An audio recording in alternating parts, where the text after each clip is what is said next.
privileged individuals, and I didn't really want to do that for the rest of my life. So I ended up taking a course in kind of art therapy and seeing that you could use the arts and creativity in therapy with a bunch of different clients. Ended up at the program at Lesley and graduated in 2017 with a master's in expressive arts therapies. I'm working towards licensure, so my license, once I pass, will be LMHC. That's Licensed Mental Health Counseling in the state of Massachusetts. Really the goal to getting to licensure is that eventually you can open your own private practice, you can work with a lot of different populations. There are a lot of steps to get there, but ultimately that is the goal, to kind of be your own boss, which I think at some point everyone wants to try a little bit. So as far as human services, my title currently is group home clinician. So I work at the Italian Home for Children under the group home division. These are kids who are in DCF custody, who are through the foster care system. Their behaviors might be a little unsafe in the community, or their homes are unsafe. So they reside with us for a period of time in which we can help them stabilize and kind of move on to the next step, whatever that may be for them. I started as an intern at the Italian Home for Children, and I had 2 different caseloads. We have a therapeutic day program, so that's kind of like down the hill. We also have our group home, which is up the hill. We have a CBAT, which is kind of short term. These kiddos are only here for a couple of weeks. And then we have the after school program, which is where Rachel used to work at the Italian home. So when I was an intern, I had half a caseload for just day students, and then half a caseload of our Resi students. It was a little challenging because the day school students had therapeutic needs. They could have diagnoses of autism or ADHD, and they needed a different setting than kind of mainstream classroom that you get in public schools. But they went home to mom and dad. There were no major issues within the home setting, whereas group home, it was a little different because we didn't know what the next step would be for them. Whether it was home, family, kin, foster placement, that was kind of like the bigger stuff that we needed to figure out. Also, if you have any questions, totally pop up whenever something comes for you. Let's see, the purpose of the program, the range of human services. So, needless to say, I work with kids. Kids from age of 4 to about 12, that's when we age out of the program. Boys and girls, it's a totally easy job working with kids. They never give you attitude. They always follow directions. I don't get peed on, pooped on, kicked, punched, kicked, none of that. That never happens. But besides that fun part, they're gonna be the realest people that you ever meet. Kids have no filter. They do not care where you come from, what you think you know, because you're about to learn something from them. And that's what they're trying to get their message across. So whenever I deal with a kiddo who just does not want to go there with me, I have to respect that space, because I have to respect their experience and where they're coming from. It's something that I'm trying to understand but might not be able to relate to. So I think that can be challenging at times. I will say, from a systems perspective, being one of the only clinicians of color definitely plays a role in how effective treatment can be and how much you can get that message across for families in general. I had one kid who parents only spoke Spanish, and we only could do family therapy in Spanish. And that kid had to get assigned to me, but I also had to remind the system, they're from Venezuela, my family's from Guatemala, 2 very different places. Similar language, of course, and cultural competencies in that, but that doesn't mean I'm gonna get it like that. And so it's a lot of me teaching in the moment with the systems involved, because unfortunately they do blanket us all together. But I think that's also helped a lot in the family dynamics. Culture plays a huge role in family therapy and getting kids ready to go back to homes. These different cultures that people come from look at caregiving in a very different light. And when you come to the United States, it's a very different way to take care of your child. And those culture clashes happen a lot. Unfortunately, DCF doesn't fully understand that in that culture, that's not what you would consider something that's negative. Is it positive all the time? No, not necessarily, but there's a way to teach and coach by being respectful of culture as well. So that can always be a little tough and puts you in a tricky situation, but I think being mindful of your experience, what you're bringing to the table, and really challenging in a professional way is nothing bad. I wish more people would challenge, because when you kind of accept the status quo, treatment doesn't really move forward, and the kid doesn't really get what they need as far as like long-term services or an understanding of kind of what happened in the home to help them move past it. Challenges. Did anyone hear any challenges that I may have brought up a little bit? The culture. Yeah, that's like number one. That's super challenging. Anything else? I have a couple.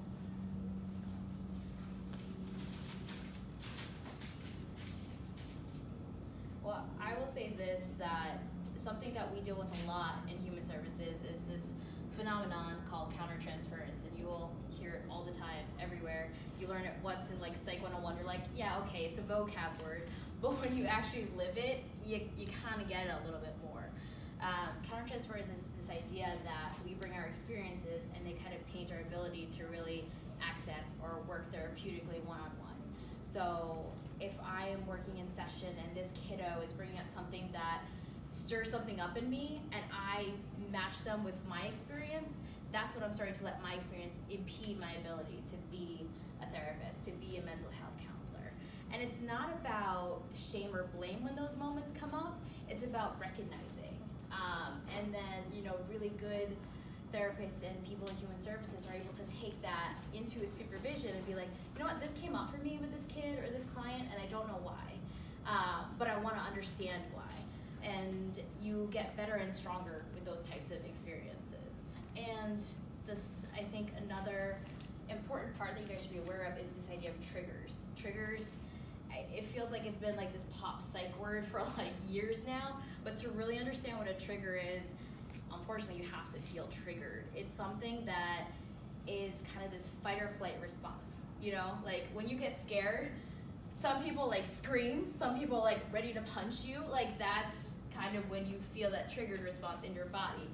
And we have to be aware of those when we're working in human services. Perfect example, I have a kid who is on my caseload and we were doing a group, totally fine. Nothing was going wrong. I was not ready for this at all. Then he turns to me, he tells me, Maya, Trump's building a wall against you and your people, right? So why are you here? And mind you, this is a 10-year-old looking at me. I'm like, boy, your mother's from Trinity. I don't understand where this is coming from. I don't. And the other clinicians in the room, you should have seen their faces. They were waiting for me to do a thing. And I was like, thank you for sharing. I walked out of that room because I needed to check myself. I wasn't gonna lose it on a 10-year-old. First of all, job lost, right? Second, that's not how I teach in the moment, right? That's not how I teach them. You set me off in such a way and you wanted to get a reaction maybe, or maybe you don't know what you're talking about. But if I don't take the time to process and let myself feel some sort of way and then come back, you don't do any good. And that's what happens in the systems all the time. There was that, and there was another one I wanted to bring up to you guys that was really good. Oh, what was it? Now, I think the Trump wall one is always going to be the best one that comes up. But needless to say, we had a really great conversation afterwards, and I explained to him why I had to walk out of the room, why it hurt my feelings, and that he and I were, though we don't look the same, we come from very similar backgrounds, and that our cultures are not getting a lot of praise currently. So you're going to find those moments that are going to trigger you, and it's okay. It's just being able to acknowledge that they come up. So no challenges whatsoever. It's totally easy. You pick the best profession of all time.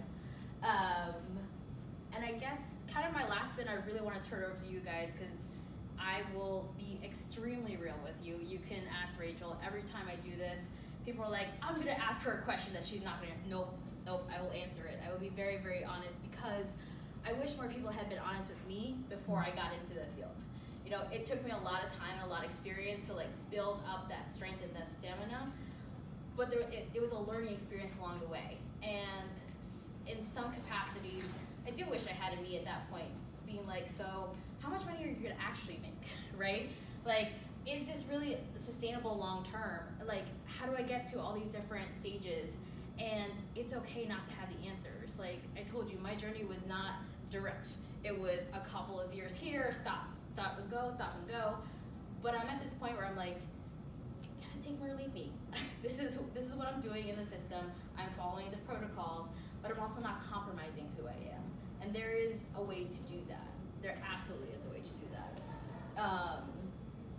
Now working towards licensure, it's more exciting for me because that gives me the opportunity to really be seen as a professional with that licensure. It's like, okay, so you're legit. You were kind of legit before, but now you really are. You have a wicked long last name, but now you have more letters behind it because they're to show that you stepped up to the plate, you took the test, and you're well versed in the literature. When it comes to expressive therapies, this is kind of my personal journey and realizing this is what I needed to do. I've never been formally trained in art. I've never been formally trained in music or dance or drama. It was just something I grew up in, once again, a cultural thing. Like, Sunday comes on, the music is on, you know you're cleaning the house. Like, that's just what you grew up knowing. So for me, creativity was always a part of my life, and I wanted to figure out how to take it to the next step. So as an expressive therapist, my study is mainly about intermodal. So intermodal basically means in between all the different arts. So if we're doing something that's visual art, I'm gonna help you transition to maybe music. Or if you're doing something in music, maybe we can transition to something in movement, which kind of lends itself, right? Like when there's no way you can listen to a song you like and not rock out to it. Like you're just naturally transitioning to that. So my role is really to help facilitate that creative process and see what comes out in the moment. I love challenging myself and my clients in that way, because everybody's gonna walk in being like, I'm not an artist, I'm not a musician, I'm not a dancer. I'm like, you're a human, therefore you are. Like, humans are just naturally creative. We don't know where it comes from, but it happens. Like how you organize your day, where you're gonna get from point A to point B. It takes problem solving, and that is creativity. You just don't recognize it. I loved this one session I just had with a kid. She's brand new to the program, having a really hard time with attachment because her mom is just not being as consistent as she would like. So she's always listening to really sad songs and really sad music. So one day we broke down the lyrics and we just try to unpack each one and what feelings were coming out. And that's when she was able to really see why I connect to this song. You know, she was able to see I'm that person right now, or I'm this person right now. And she can only stay in this moment. So the next level is, let's find a happy song. Let's find a happy song that you really like, and how do you fit into that song, right? So it's about helping her see herself in multiple lights, not saying one is better than the other, but accepting both. But unfortunately, because of her circumstances, she can only focus on one. So, you can ask Rach, I'm always the artsy person on site. Everyone wants to ask me to consult and stuff because we have to remember to have fun and we have to remember how to play. And that's really what it comes down to working with kids, is that they've never been taught the right way. So sometimes you're gonna have this plan and then it's gonna go completely out the other window because they wanna go somewhere else with you. They wanna, I don't know, today was pirates, they wanna be robots, and you're like, okay, so pirate robots, let's do this. Like, it's being spontaneous and in the moment with them, because then they're like, all right, so you're gonna actually try, therefore I'm gonna trust. And that's how you get to like that next level. It is very exhausting work. You definitely have to protect and preserve yourself. Rachel saw me when I got near, she's like, what's going on? I was like, I just worked 6 days. It's fine. I can do this. But it's a lot of preservation of your time and your sense of safety that you have to be mindful of looking into this field. It's hard to do. Leave it at work, leave it at the doorstep, and be able to move on to the next thing. But it's something that you practice. I know when I first started out, it was exhausting because I was taking all of their stuff with me once I left the door, dealing with my stuff because, you know, my life doesn't stop with, you know, a job. My stuff, their stuff, everybody's stuff, and then wondering why I'm exhausted 24/7. So it's holding on to those moments of you know what, I'm just gonna listen to this playlist that has nothing to do with anything, and there's that. I'm gonna watch this random YouTube video of cats. That's not my thing personally, but some people really like cat videos. And like, it's those little things that you connect to yourself with that are super important to hold on to. It's funny because people, your coworkers who really get you will definitely understand that piece. Everybody knows as soon as I walk in with a different hair color, they're like, okay, she just reset. That's how she recharges and kind of comes back.